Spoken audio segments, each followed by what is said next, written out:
Bonjour à tous, nous nous retrouvons pour le point sur le codex des thématiques avec Antoine Rob. Bonjour Antoine. Bonjour Baptiste.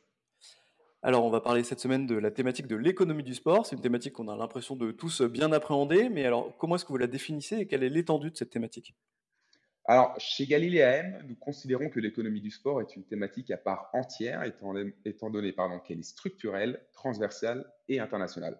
Alors, elle est structurelle car en effet, le sport et de manière plus générale le bien-être sont des pratiques qui s'ancrent dans nos habitudes.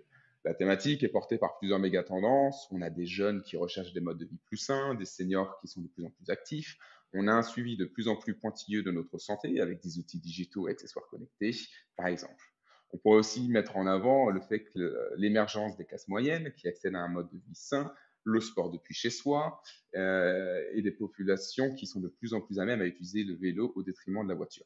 Donc oui, on a vraiment une thématique structurelle avec des tendances qui s'ancrent. Elle est aussi transversale ou multisectorielle. Quand on parle de sport et bien-être, on pense tout de suite aux équipementiers, on pense aussi à la santé avec les compléments alimentaires ou les produits liés au bien-être, ou encore à la technologie, comme on le disait, avec les objets connectés. Mais la thématique est bien plus large, hein. Par exemple, on peut retrouver les médias tels que les diffuseurs ou encore en plein boom le e-sport et tout l'univers qui le compose. Et enfin, c'est une thématique internationale. Ça n'a pas de secret. Le sport n'a pas de frontières. Donc voilà l'étendue de la thématique de l'économie du sport qui repose sur un marché qui pesait tout de même 5 milliards de dollars en 2022 et qui affiche aujourd'hui une croissance de 7 à 8% par an. Alors on le sait, hein, on en parle souvent, chez Galilée vous développez des indicateurs pour justement suivre ces thématiques. Comment est-ce que vous arrivez à évaluer boursièrement le potentiel de l'économie du sport? Oui, alors on représente les thématiques à travers nos indicateurs thématiques Galilée qui nous permettent de représenter boursièrement une thématique. Donc on va pouvoir effectuer des analyses telles que des études de performance, de volatilité, de corrélation et même maintenant des analyses ESG sur ces thématiques. Concernant l'économie du sport, on a une thématique qui a progressé de 15% depuis le début de l'année, donc contre 10% pour l'NSA World pour comparaison. La performance absolue, c'est bien, mais on étudie aussi la valorisation ou la cherté de la thématique. Et aujourd'hui, Mhm. l'économie du sport se paye 20 fois les profits attendus à un an. C'est le fameux price earning ratio. Elle est revenue à ces niveaux de septembre 2022, à un niveau qui s'est normalisé après avoir évolué à plus de 25 fois les profits en 2021. Et enfin, pour terminer, on peut mettre en avant l'upside, le potentiel que voit le consensus sur la thématique. Grosso modo, les analystes estiment entre 15 et 20% de potentiel haussier. Ça laisse une certaine marge de progression.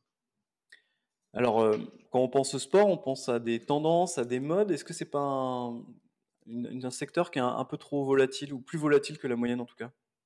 Bon, pour ce qui est de la moyenne, le MSCI World, par exemple, et la volatilité d'environ 14%. Sur l'économie du sport, selon nos indicateurs, on est plutôt aux environs 19%.